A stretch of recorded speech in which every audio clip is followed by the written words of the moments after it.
There's a real pigeon in there. Yeah, there is. Open it. Inside this box is a carrier pigeon. The person who sent it wants a job interview with Rick Dyer.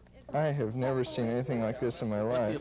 People want to work for Dyer and his wife Jan because their company has the video game industry following their lead. Dragon's Lair, a fantasy adventure where you become a valiant knight on a quest to rescue the fair princess from the clutches of an evil dragon. Dyer invented and produced the laser video game Dragon's Lair.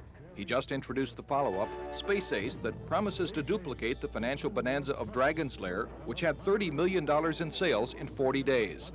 The industry now finds itself wondering what will come next. In June, they'll find out. This is a story about greed, about unbridled ambition and power lust, and the disaster resulting from those faults. It's a computerized home laser video game so secret we can't reveal its name. But Dyer allowed us inside his Carlsbad headquarters for enough of a look that indicates the video game industry hasn't seen anything yet. For starters, the computer for the game is compared to the one in the movie 2001, A Space Odyssey. It's like a living entity more than it is a machine. It also has what we call artificial intelligence, which is the machine's ability to learn. It knows what your strengths and weaknesses are. As he talks to you about the events, you see them flowing through the crystal. Not much is remembered of those times, but the empty castles, the fallen temples, the lost grandeur of their cities haunt our legends. To give you an idea of how labor-intensive animation is that as many as 24 of these cells are put on and shot individually every second. What we're creating is going to allow you to be anything that you ever wanted to be and experience it. You're gonna be there. You will live and die by your decisions. Dyer is as unassuming as he is brilliant.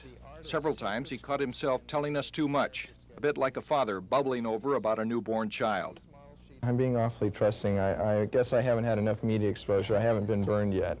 As far as Hollywood's concerned, Hollywood doesn't know we exist.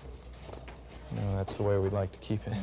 The atmosphere reflects Dyer's quiet confidence. People here seem unaffected despite being involved with the project that will likely set the industry on its collective video ear. His employees have varied backgrounds. Before coming here, Don Bennett worked on interior design for Boeing aircraft. Much different than this, but not near as much fun. Dyer's background is engineering, not art, but around the artists, he still knows what he wants. It would be nice if you could make that shadow stronger. Yeah. The writing, art, engineering, and mechanical departments are all under one roof. Half the building is empty, for now. In June, this warehouse will come to life. The new home video system that Rick and Jan Dyer have banked everything on will be shipped from here. And if test marketing is any indication, what they will have is your basic phenomenal success. Dyer's research indicates once people play the new game, they'll be hooked. The average sitting time is 3 hours. These are rough sketches set to motion. We're estimating that you'll be able to play the game 20 hours a week for 6 months before you will have explored the entire world. Unlike standard video games that demand quick reflexes, the new project places a premium on thinking. You talk to the computer, and it will talk back. The computer will say, John, did you just go to get a snack? And you would say, yes. You'd be kind of surprised. And it would say, well, I would appreciate in the future if you would excuse yourself before walking off on me. And that's a feature that's actually in this system. The cost of the game is still secret, but we're told a standard color TV is all that's needed once you buy the game. We're pioneers. We're doing something that's never been done. We have artists, we have writers, we have engineers, we have technicians. They're all working together, and that has never existed before. There's never really been a reason for those three groups to all coexist simultaneously.